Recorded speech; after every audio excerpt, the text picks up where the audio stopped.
Welcome to Breadcrumbs to Blueprints. Today's special guest has come all the way from Perth and her name is Jane Roberts. Welcome to the show, Jane. Thank you, Natalie. It's a pleasure to be here with you. Lovely to have you here. Thank you. So tell us, Jane, what is your superpower? My superpowers. I think probably my connection to the spirit world. I work as a spiritualist medium in Perth, and it's just a wonderful thing to do. Being a spiritualist medium is about helping people, healing, moving them forward in life, but most of all about the evidence that we don't die, that life is eternal. Our spirit lives on after the physical body passes. Ooh, So. like to delve into the evidence of that. But first I think we need to clarify, what's the difference between a spiritual medium and a psychic medium? A lot of spiritual mediums do call themselves psychic mediums because we have to learn primarily to use that psychic ability, and most people have that because it's linked to our intuition. So we work to practice with psychic lessons, but then we move beyond the psychic to the spiritual. Right. So I like to call myself a spiritual medium because I work with the spirit world in whatever I do for people, with people, and I also am a spiritualist in my belief, and I have a spirit name that I received in 2016. Tell us about that. That was a wonderful experience, and I'm actually going back there in May. I attended a workshop with a dear friend called Sarah, and a wonderful medium who herself now is in spirit called Mavis Patilla did my spirit naming service for me. Right. So to do that, she tuned into the spirit world to receive the name and the inspiration from them to speak to me. And it was just such an honour. It was amazing. It sounds like that not everybody can perhaps achieve a spiritual name. I feel that if you feel dedicated enough to the spirit world, which I do, I mean, they're my life. I trust them more than some people in this world. That I wanted to have that name.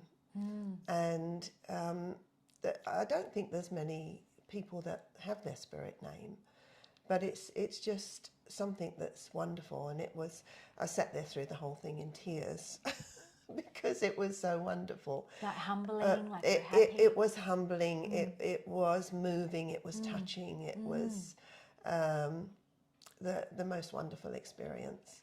Yes. I'm curious to know what your spiritual name is, but I don't know if you're allowed to share that, so I was a bit dubious about asking. I am allowed to share that, and it's the most perfect name. I love it, and it's Star. Oh, wow. Wow. So, there's so much that, where do we start? So you teach people to connect as well to the spiritual realm, or turning up the volume to their psychic abilities? We use the terminology teach, okay. But it's really a guidance into finding themselves. So I have a wonderful group that sits with me. They've been with me since 2016. We've taken in 4 new members since then, but they are different people that have come from all walks of life, that come together to be a spiritual family. And they've really learned from the spirit world, our experiences of sitting with the spirit world, and I just lead them into it and guide them where they should be. Right. And they are all now able to touch the spirit world and bring through people from the spirit world. Incredible. And the journey of being able to do that, is that a long process, or does it vary for people? Everybody has that psychic ability, but everybody doesn't realise it. So to open that suggestion of the psychic to work and practice with exercises to bring about that wonderful power, because it is a power, and to use it properly and with the respect and the way it should be used, is a journey of discovery of self, because it's all within us. The biggest part of that, I feel, is healing, because I trained for 2 years before I was allowed to practice in a spiritual church. But I've come to realise that Spirit are our teachers. If we have the humility, the empathy, the compassion, the will to heal somebody, that's all we need. And my group have just gone into that in a wonderful way. And we work a lot with absent healing and hands-on healing with people. So absent healing is not face-to-face? It's not face-to-face, is we do hands-on healing. We do energy healing. There's many ways to work with the healing capacity. Right. But the absent healing is just with people's names and sending out the thought. So having clear intentions. Clear intentions. Our thoughts are living energy, so they're carried where they need to go. Exactly. That's what I say too. Thoughts aren't just bubbles of nothingness. Oh, they have no. a vibration that, affects everything Absolutely. at large. Yes. So, okay, where do we go from here? Because there's so much to talk about with you, and I'm conscious of the time, and I want to get so much. All right, so, okay, so let's just talk a little bit more about teaching. So in that capacity, is there a time frame? Where do they start? People develop at their own rate. So if they've got an interest, the spirit world will know that. So it's like they dangle carrots and say, I remember my first ever real reading for a lady. I travelled a lot with my learning around the world to Canada and UK mainly, to the Arthur Findlay College in the UK. And my first proper reading for a lady was, I used to, it was quite funny because I used to go to the college and we'd be in classes of about 12 people, and I would sort of look round and think, wouldn't mind working with that one, but maybe not that one. And came to discover that it was best to let people choose me rather than me choose them, because it wasn't about me choosing who I wanted to work with. Okay. So this day in the sanctuary at the college, this lovely lady chose me, and we went and sat down, and I was quite nervous and said to her, do you mind if I hold your hands just to get a sense of you? Yeah. Because I didn't know a lot about it then. Yes.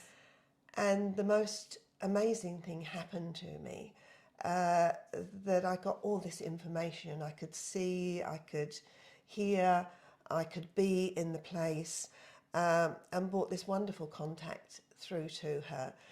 And I won't go into all the details of it, Sure. but the last thing I said to her, is that all right for you? And she went, yes, but can you just bring me one special memory from this lady? And I said, she's just showing me that she was quite a big built lady, and she would get hold of you and smother you in a hug. And she went, that's what I wanted. That's what I wanted. Wow. And it was, wow, I've got this, I'm a medium. But no, I wasn't. Not then. Right, so what made you... So it was like, okay, go away. Now you know what you have the ability to do. I see. Fill in the in-between space, because you need to learn more and practice more. And it would have been 3 or 4 years after that, Down the track, before I was confident again. The biggest thing with working something with something unknown and unseen is trusting. yes, So we have to, as mediums, trust that what's coming into our minds is real.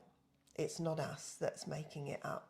And that was my biggest obstacle. But when it happened, it was like, oh wow, that's so easy. Let go of you and allow spirit to come in. And trust. Trust. And I love how you've brought that up too, because, you know, with all the societal conditioning, you know, you hear things like, oh, it's just all in your head. It's your imagination, Yes. which makes it seem like child's play. But Yes. in fact, our imagination is our gift from the all that is. It is. And it's not, well, everything else is all in our head. So what validates that's correct and the other stuff isn't? Yes. That's a good question. There are different ways of working, and mediums are different the way they work. So I work predominantly with feelings. But as I get deeper into those feelings, it's like a knowing, and that knowing can take you into a room and describe everything in the room where that person sat and where they lived and what they did. So it is trusting that journey through. It's how I work. So I suppose we're all unique in the way we work, and that we all connect in the same place. There's a lot of people that say that they are working with the spirit, but are actually working psychically, because we're all energy. So energy has an auric field. We have an auric field of 13 layers, and at the 7th layer is the spiritual field. So we have to raise that vibration, send the energy out to meet the spirit world in that 7th layer. A lot of people who work as psychics are working from the 1st and 2nd layer of the auric field that contains every memory, every thought, every wish, every hope that we've had in our life. Right. So when they refer to readers, I feel that's more referring to psychics, because they are reading the energy of your auric field. As a spiritualist medium, I go further to connect with the spirit world, Right. and allow them to come and work with me. It sounds I can understand why it took 4 years to develop that, because it's such... It took more than 4. I can imagine. Oh, yeah, I can imagine, because it's such a fine line. Yes. Discerning, you know, and trusting. Yes. And I'm still learning. Every time somebody comes to me, it's different. And there are things that I go, oh, wow. I used to say to people, you don't actually, dogs and cats, animals, don't talk when they're here. So they can't talk from the spirit world. But I was taught a wonderful lesson by a friend of a friend came to see me, and it was very important to her that she hear from this special, wasn't a person, Oliver, was a lamb. A lamb? A lamb. And so I sat there and connected, and all I could see was this little lamb, and all this information about this little lamb came through. And she didn't tell you And Oliver was a lamb? No, not to start off with. I said, Incredible. all I'm seeing is the steps, and there's a little lamb trying to get up the steps. And she went, yes. Wow. And from that, it was like Oliver's story, his experience with this lady who's with me.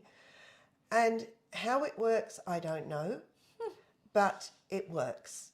Animals are there, the communication comes through. I don't think that it's particularly that the animals can now talk in the spirit world, but somehow the language, the signals are converted so that I understand. The experiences and the feelings are converted into Absolutely. a language. Yes, Yeah, it's something I still understand don't understand. Another example was I was at the college one time. They had Japanese students come over, and we had to do a reading for a student through an interpreter. Right. So everything that I got was in English, and yet these people in the spirit world could not speak English in their native language. It was Japanese. Okay, yeah, when you think So of things like that, it it's got mind-blowing. converted in the spirit world before I got it, and then through the interpreter to the recipient. So, amazing things. It is amazing. tell us about a story or two or three that sort of stands out to you, something that just, obviously the first one, when that lady said, yes, that's what I wanted, that hug. Let me tell you a story about New Zealand. I was invited to go there to work through a church, and they said, you know, let us know what you'd like to do. So I did a calendar of 10 days and put in there bits and pieces that they wanted me to do. Church service, I did a weekend workshop, then the following weekend did a carry-on workshop from that.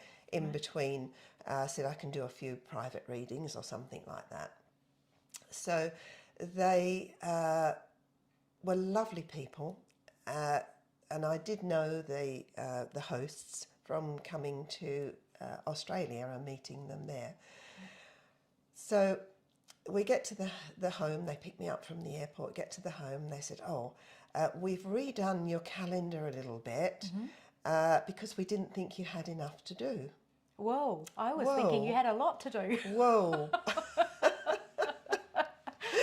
So there's these earrings that I'm wearing go with this story. Oh, wow.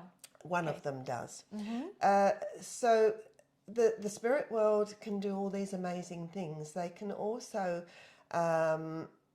take things away to the spirit world and dematerialize them and rematerialize them.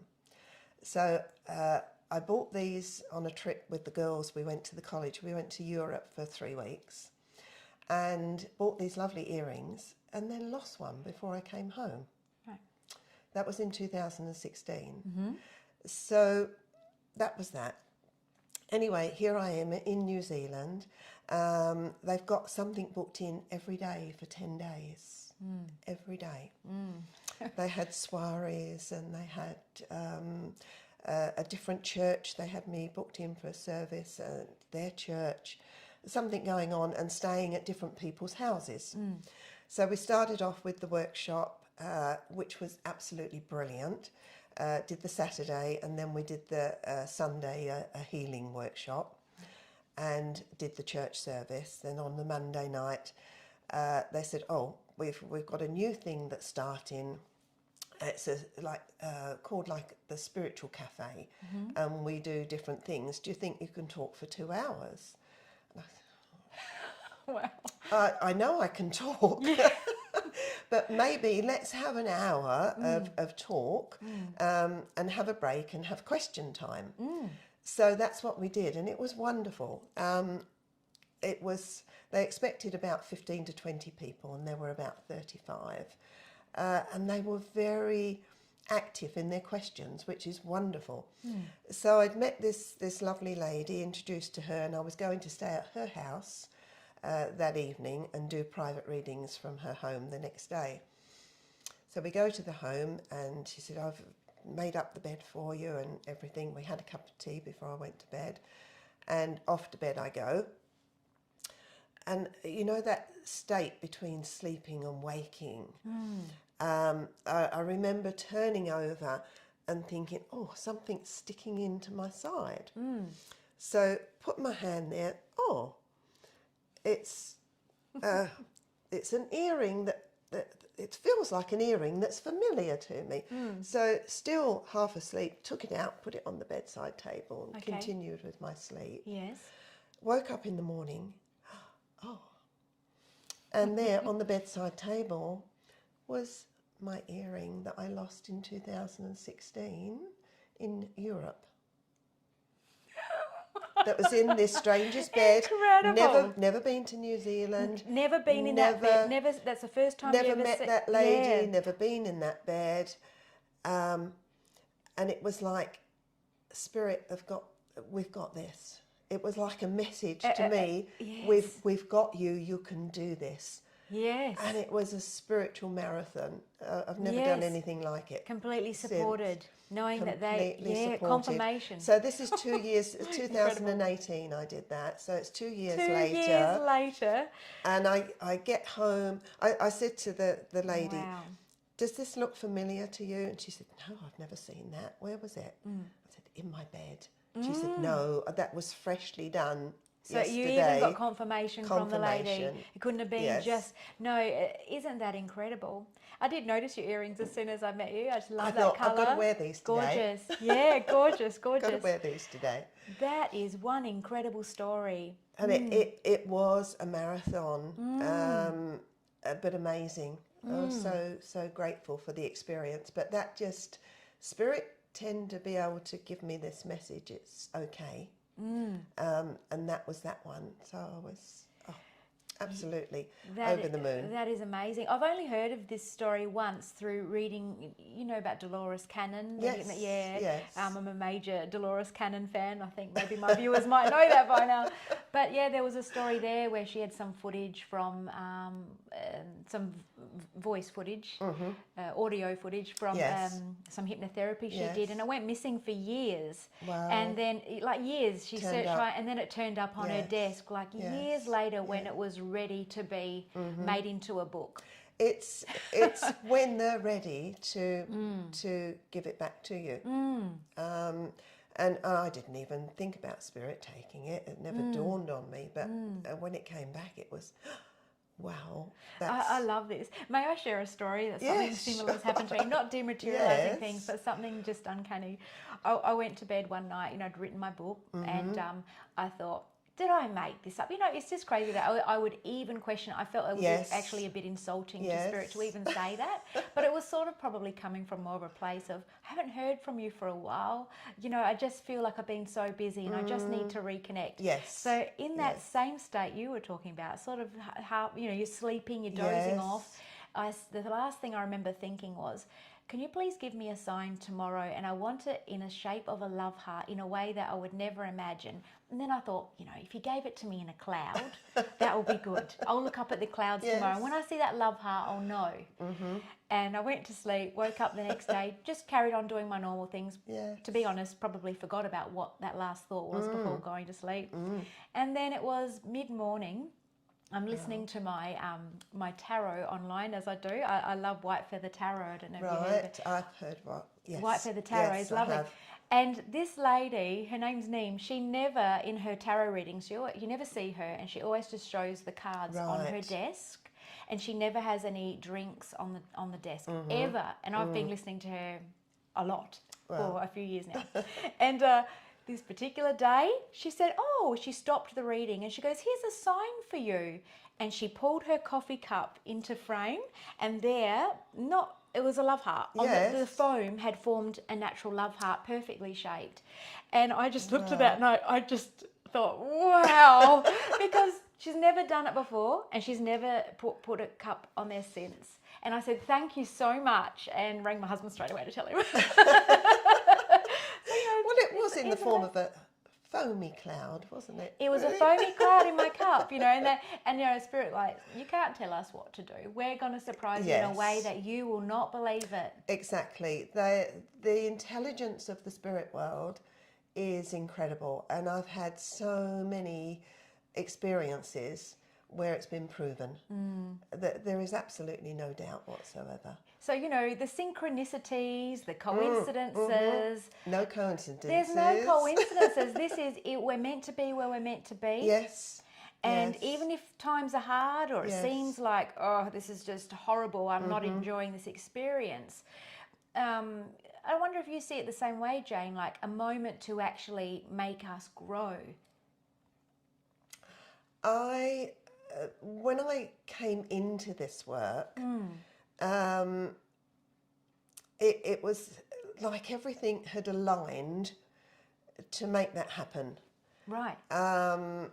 It was in 2001, and things hadn't been that good during 2000, and it was like 2001 is a new year. Where it's got to change, got to be different.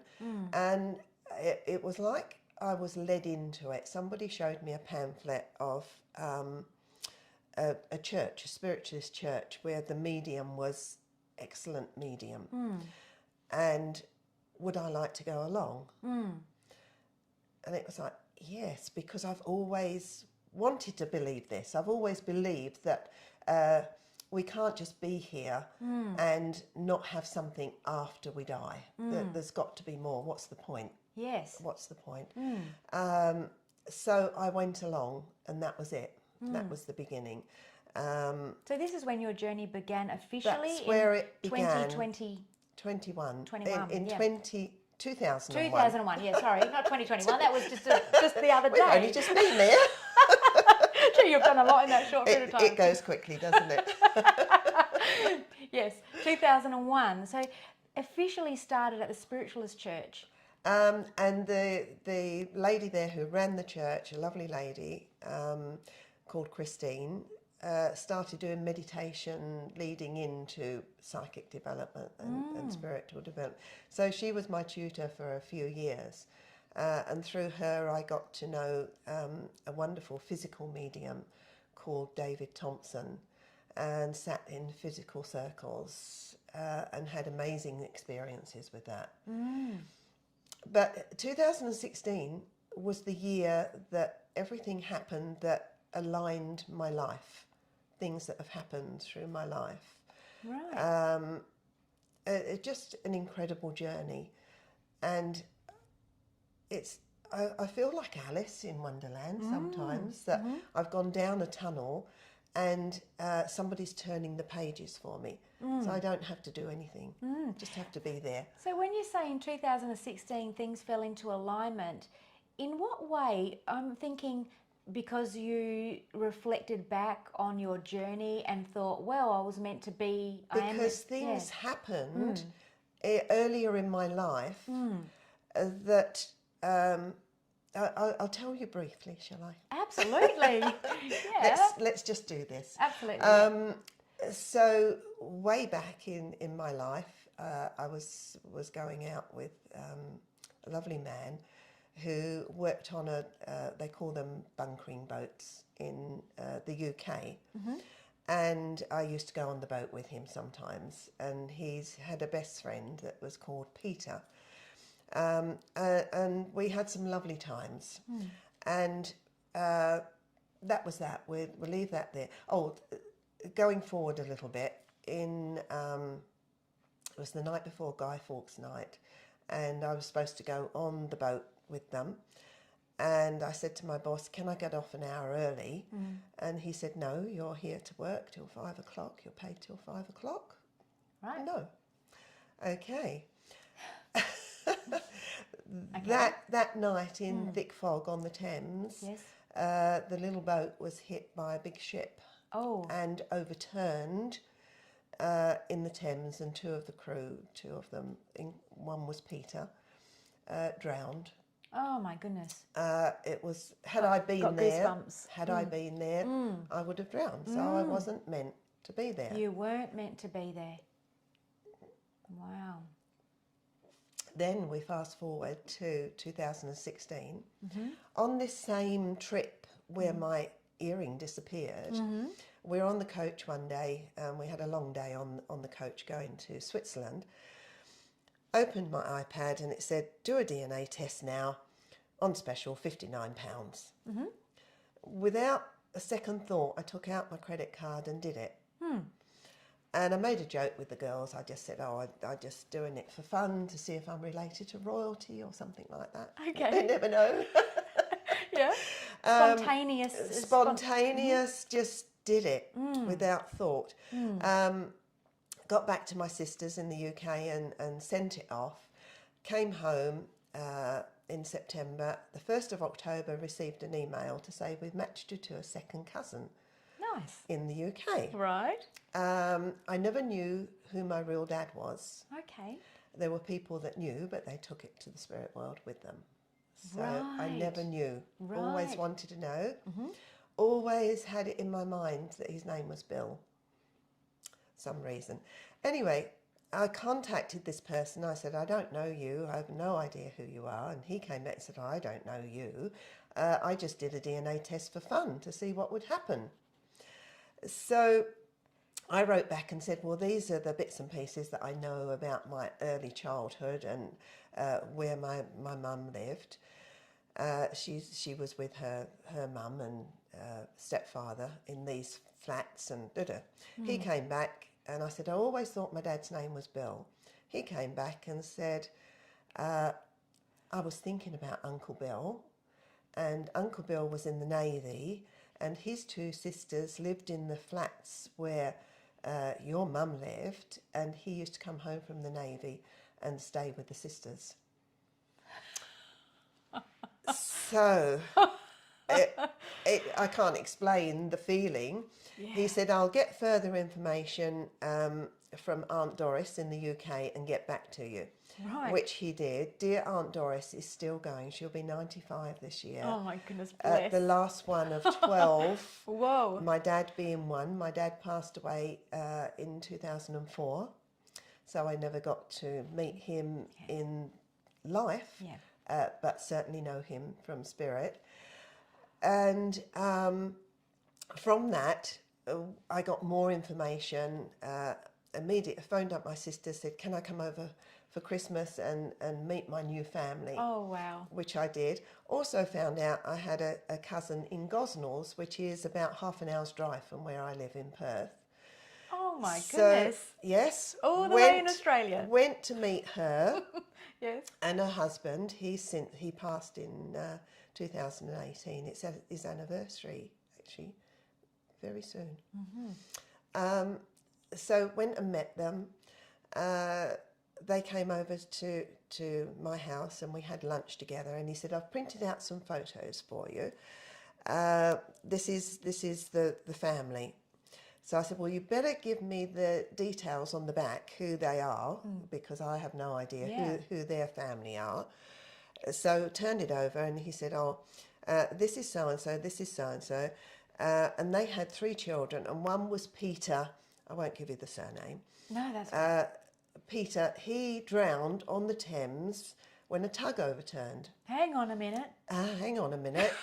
No, it wasn't a tug. It was a petrol bunkering boat. And he said, I'm sure it was a tug. And I said, I've got the newspaper clipping. I have goosebumps pimples on the top of my head to the bottom of my feet. I have the newspaper clipping from 1969 when this happened. And Peter was my cousin. Oh. Peter was my cousin in 1969. Wow. And we're now in 2017 by this time. Speechless. I'm speechless. You can't make this stuff up. You can't. And I felt as though I was living parallel lives because I'd also gone to the funeral of Peter. Oh my goodness, yes. And that would have been my whole family. Family were there. And I didn't know. I've got goosebumps again. And I didn't know. You didn't know. No. How would you know? But somehow you were together. Incredible, Jane. So the spirit world, there's no time in the spirit world. So it took from 2004 when my dad passed to 2016 for all this to work out. Right. Now everything. I understand I got what my you spirit mean. naming, I got my earring, I got to find my family. It was like, let's just bombard her with it. And just put all the pieces of the puzzle, here they are, put it all together and voila. There you are. You have this is who you are. Incredible. This is who you are. Absolutely incredible. I'm so happy you shared that story. It's just amazing the things that have happened. But from that too, can I carry on? Absolutely. I've years and years ago, I sat in meditation and got given a name very, very clearly. And it was Arthur. And because you need to have the evidence, his surname was Steadman. So, okay. So I forgot about it. And then a few days later thought, I got that name. I'll look it up. And in the British Medical Journal, there was an obituary, a beautiful obituary from 1894 about Dr Arthur Steadman, who had passed to the spirit world in 1894. Okay. And I thought, well, that's my doctor. That's who's working with me with my spiritual healing. So you knew he was a doctor? So I didn't know until I looked it up. So it was doctor and all about his training and different things. So I took a copy of it and just carried it around with me and felt that I knew that I had somebody working with me with my spiritual healing, but didn't know. And so I always felt he was there. During lockdown with COVID, I contacted a wonderful medium called Sandy Ingham, who works as a spirit artist.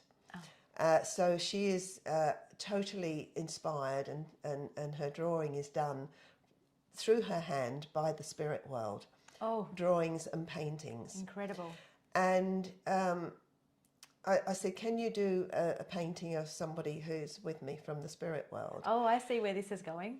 Okay. So I'd never seen a picture of there wasn't a picture there. No. So she sent me this wonderful painting, and when I saw it, I knew there was a connection when I looked at it, but I thought he looks too old to be Dr. Arthur, because Dr. Arthur passed at 60, but then he had a debilitating disease. No, that feels like... Anyway, then she wrote to me and she said, I felt that I had the name Arthur when I did it. And I said, that is my Dr. Arthur. And then something, a little bit later on, something went, look in Ancestry. So I looked in Ancestry, and there was the picture. And I brought it with me to show you today. Yes, please. There was the picture. Incredible. And it's him. This is off the charts. It's amazing. And I'd never met Sandy before. I'd never had, we're both in different countries, locked up.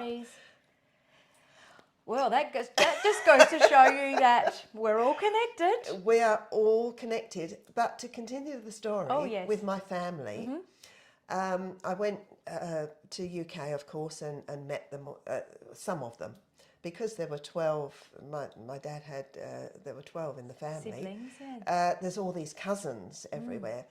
So during the following year, a cousin who lived in Devon contacted me.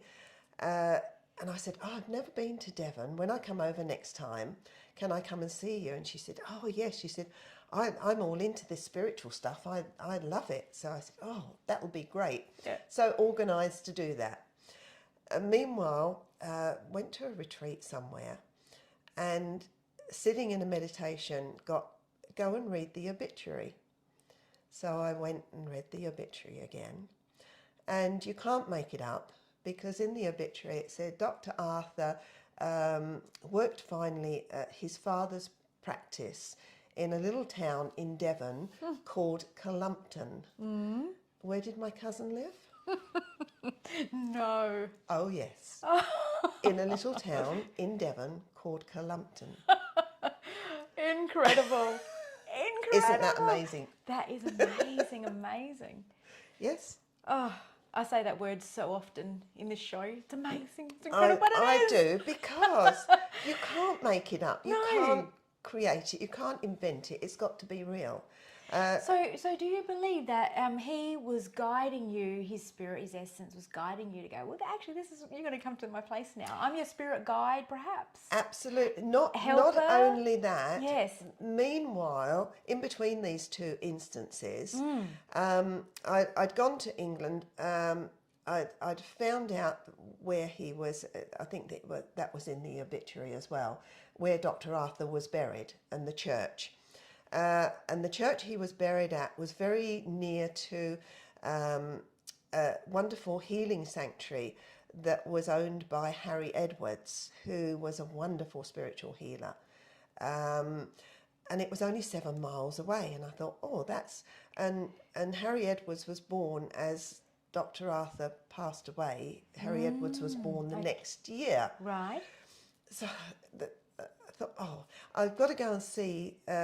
the church where he's buried, and the the grave if So you're it's still following the there. breadcrumbs. You're following the breadcrumbs. Those little the Absolutely. breadcrumbs were spread along the pathway. Yes. So it was a freezing cold day, and my sister and her partner drove me there, and she said, "I'm not getting out. It's too cold." And my my brother-in-law said, "How are you going to find it? It's huge."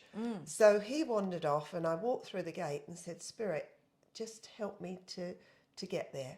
Just let me follow the breadcrumbs." I didn't say breadcrumbs because I didn't know about you then. But I did. Yeah. So I just walked up the path and around the side, and it was the graveyard was surrounding the church. And walked along, turned into another path and looked at the side of the church, and there was his headstone standing up against the side of the church. Oh my goodness. And it was like, oh, Goodness I me. found it. Oh. And then we went to Harry Edwards' sanctuary, beautiful country home that he'd built on this special built place where he used to heal people.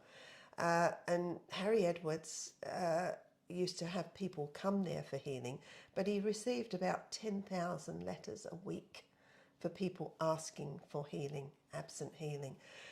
And the lady at the reception said, "Unfortunately, we're really booked." And I said, "Oh, Booked for the next 20 years. I'm going back to Australia on Tuesday, and I just wondered if you..." She said, "Hang on a minute." So she got on the phone, she came back, she said, "One of our healers will come and give you healing during the break, if that's all right." And I went, "Oh, that's Wow, amazing." how exciting, yep. So she said, "Have a seat, have a cup of tea, and just wait." The lady came up and she said, We're really busy downstairs. Would you mind if I took you into Harry's sanctuary and we did the healing in there?"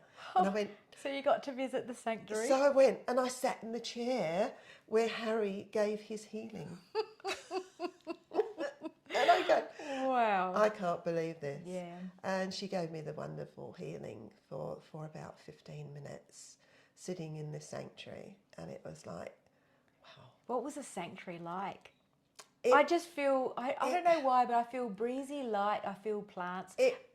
I feel It was. peaceful. The place was peaceful, beautiful manicured gardens outside. Not a lot of flowers because it was winter time, but on the windowsill was this beautiful plant in a pot, red plant. And the sanctuary was lovely and light and modern, really, to what things were in the day. Right. It was just a beautiful, peaceful place, and I just sat there, and it was like I was a sponge. Just soaked it all up. It was beautiful. And was the healing that you had different from what you had experienced before, as in the technique or what they did? Or? Not in the technique. She healed by putting her hands on my shoulders, which is the technique that we use, because we follow the teaching of people like Harry Edwards, Edgar Cayce, Estelle Roberts, the pioneers of spirit are our teachers, because they were taught by the spirit world in the 1800s and late 1800s, especially in modern spiritualism. They sat round the fire in their homes and with their family and their friends, neighbours. So they already had that connection there, and they allowed the spirit world they trusted the spirit world to come and inspire them and teach them. And they were the best mediums. They were just, and they did so much for so little reward that they did it out of the love and compassion for humanity. And that's how I hold it in great reverence. Yes. It's not a party trick. It's No. not something you do for laughs. It's real. It's very real. And it brings healing to loved ones here who have lost their children, their brothers, their mothers, fathers, whoever they have lost. The evidence gives them reassurance that their loved ones are safe in the spirit world, and they'll be there when they get to the spirit world, and they'll have a wonderful party. Yes, and it's good too, because they get to, well, for the non-believers or the skeptics or just the people that are on the hamster wheel of life, and they haven't had time to even think about these things. Yes. And then somehow they meet you and you give them this, you know, this reading, if you like, for lack of a better word. Yes. This insight, it allows them to start questioning, and it gives validation that there is something greater than us, and perhaps a little lifting the corner of something to then go within themselves.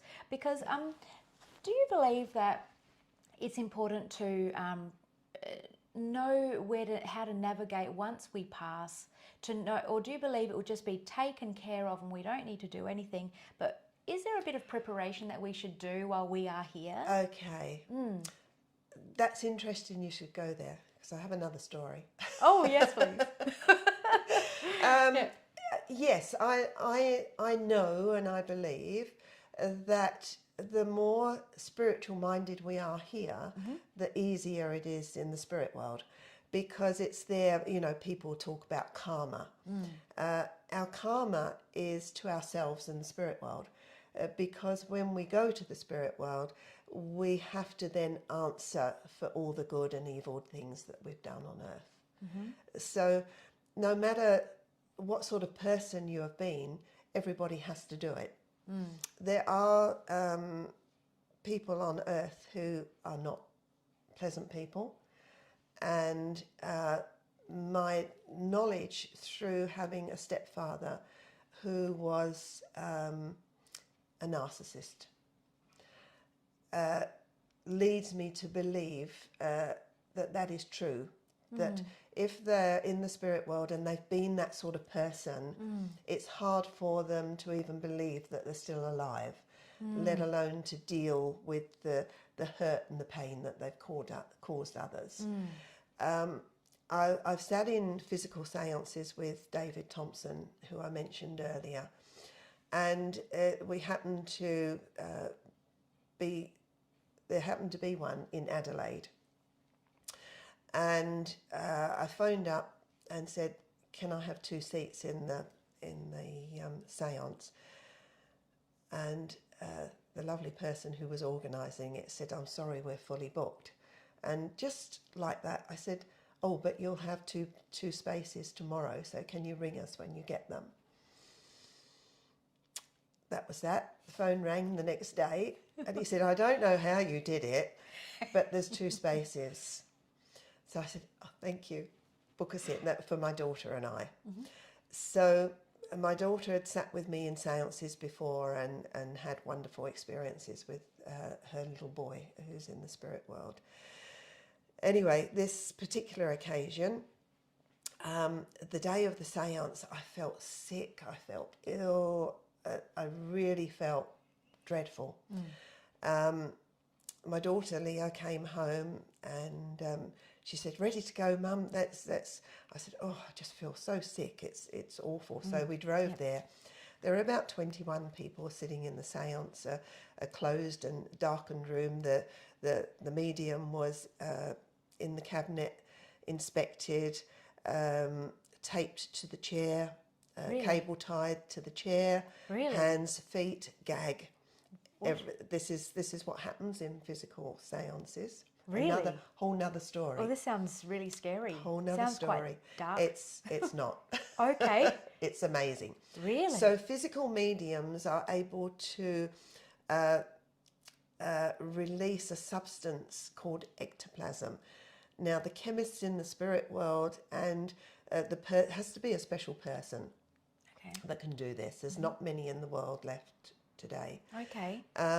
So together, the spirit world and whatever substance is in the medium is released through the orifices of the medium. Doesn't sound very nice, does it? And within this substance, the spirit world can form the being from spirit back into solid. Whoa. Whole new area to go to. It really is. Okay, so what's happened here is the spirit have not taken over, because they don't take you over, but work through the physical medium.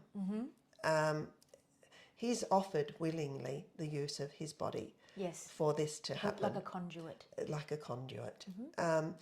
So the main person comes through, the main guide of David, and they begin to talk. My daughter Leah talks to the spirit world as though they're real people here. She has no qualms whatsoever. So that we play music, loud music, to raise the vibration and the energy in the room. And they said, we're going to bring a loved one through now from the spirit world. And the feeling in my solar plexus was just, it was like pulled. So we're sitting in a circle in the dark holding hands, and the energy comes through, and it's my stepfather. I was shocked that it would be him who came through saying, I don't know where I am, but I've come to thank my daughter for being there to see me off. I don't understand what's happening. I'm very confused. They've told me that I can, and you can feel the energy and the presence in the room. And I'm encouraging him and saying, it's all right, Dad, you're safe. You know, it's thank you so much for coming. And he says, but I'm confused. I don't know what's happening. He'd been in the spirit world a year. Okay. So he said, I've been told you've brought my granddaughter with you. I've been told that I can talk to her about her little boy in spirit, and she can talk to him. He'll hear her. So she spoke, and it was very emotional.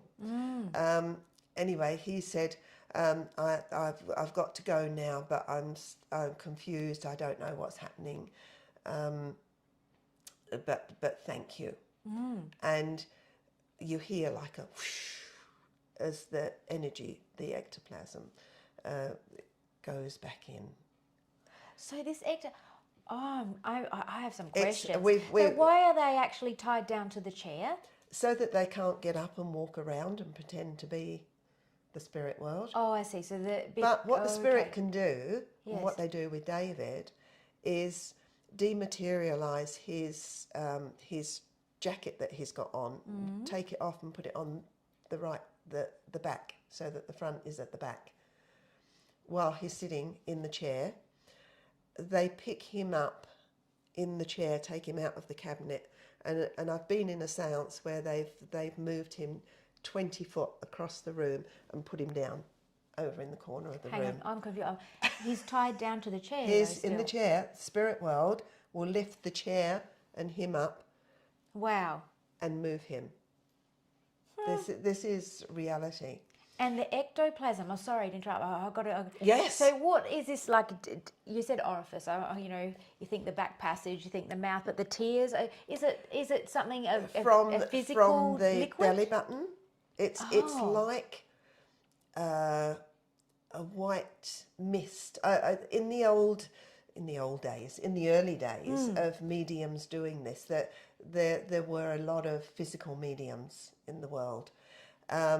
They used to search them because they said it looked like white muslin, a white material. Right. So they used to search all the orifices of the body of a medium before they... Physical mediums go through so much. Wow. So it's a whole new area of discussion. Yeah, absolutely. Really. I need to have you on the show again. This is so interesting. We'll do it next time I come back. Yeah, absolutely. Yeah. But to go back to the story, yeah. So my stepfather was just this horrible, nasty man all his life. Obviously, he wasn't born like it. No. But life, circumstances that you're born into change you. So he lived this horrible life just tormenting people, really. And he's been taken to the spirit world, and I was there with him when that happened, because I had to work in my spiritual journey to forgive all that he'd done to me and to my mum and my family. which was another big thing. But he'd been in the spirit world for a year, and he still didn't understand what was happening. So people who are like that on Earth have that struggle, and how long they stay there, I don't know. But I haven't really heard from my stepfather again. I was going to say then, that. So and that you was helped 2012. him. So you helped him to actually go to the other side Yes. properly, not be stuck in limbo. Yeah, I that's another story too. I don't believe in the stuck in limbo. Oh, because it just sounded like we spirit all world. go.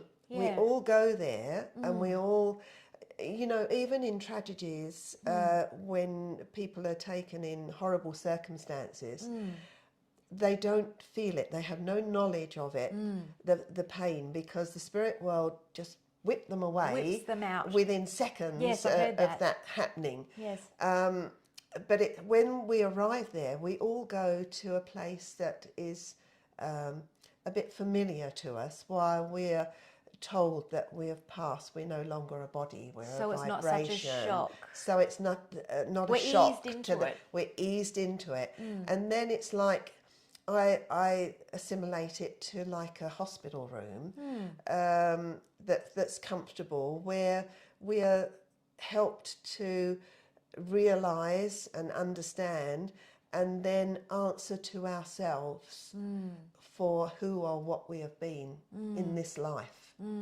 And if people like that can't do that, can't accept that they did anything bad, they will stay there. Okay. For as long as it takes. Wow. So the more spiritually aware you are, the more good that you've done. I think you get there and you go, yeah. When I get there, it's going to be, yay, I'm here. Yeah. And it is a celebration with your loved ones, and a party, because you're going home. That's it. You go back to the spirit world. That's your home. So I believe that we have this experience for our spirit to progress. And when we go to the spirit world, we progress through the spirit world. My first ever evidence from the spirit world was about, must have been 9 months into my starting to learn about it, going to the spiritual church. And I was with a dear lady who was like a mother figure to me. And everything that weekend, she lived down in the country with her husband on a farm, and of course they were retired. And I used to go down there about every 6 weeks, and we'd go to the football club to tea, and we'd go to the shops the next morning. Everything about this weekend changed. I went earlier. We went to a different place to tea. We did something different the next morning. But then she was complaining about this pain that was going through her back. Got her home. We couldn't get an ambulance. So I put her in the car and her husband and raced into the hospital. And she was having a heart attack.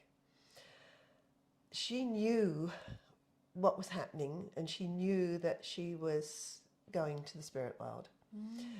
She was giving me a list of what I had to do. They tried to give her an injection to break down the clot that was blocking the aorta.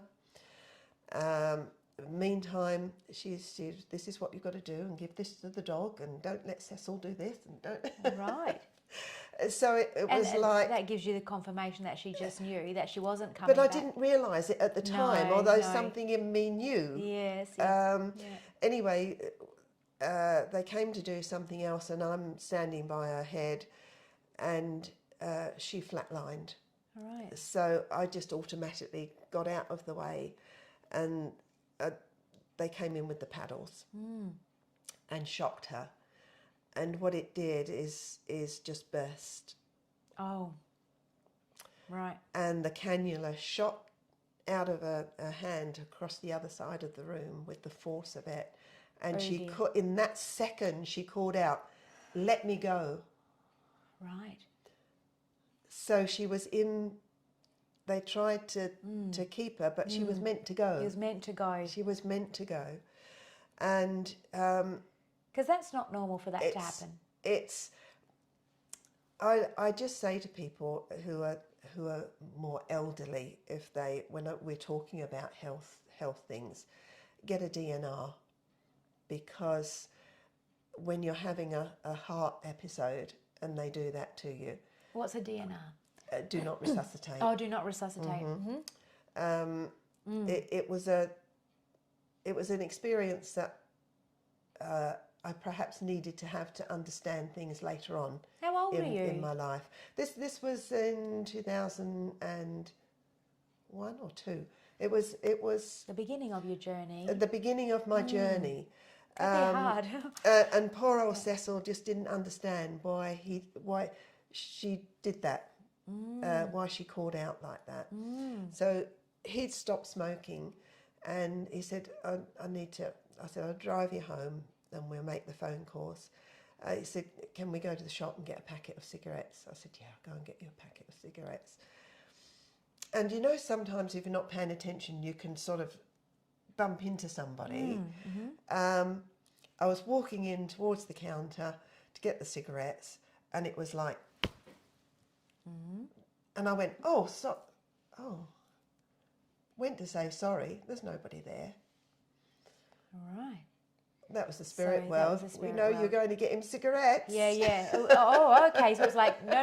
Don't make that purchase. It was don't start that bad habit again. But he needs them.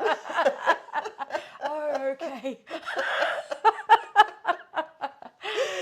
Yeah, like, what are you doing? Right. So they're even like influencing that decision. And interesting. I had tickets to go and see a wonderful English medium called Gordon Smith on that Monday night. Had them booked for my friend and I to go, and spent the weekend there anyway with Cecil and getting in touch with family and friends and all that you need to do.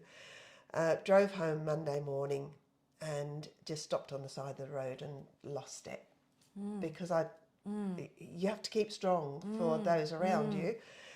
Anyway, continued driving, and my friend and I went. Once again, I just felt sick, felt ill, just thought it was because, lack of sleep and all that happened on the weekend. And we went, it was at the Burswood Casino. So big theatre, and the compere said, look, in the break, just come down and fill the front seats. So I said to my friend, I've counted 6 rows back, 12 seats in, there's some seats. So we raced down, got those seats. Gordon came on, started talking, did a couple of readings, and then he said, I want to come to this area around here, right around me. I've got a lady here who's just very recently passed to the spirit world. She's probably been there no longer than 72 hours. She's come to say thank you for being there with her. She's met your mum in the spirit world. Your mum's name is so-and-so. You've got twin daughters. You've got grandsons. Tick, tick, tick, tick, tick.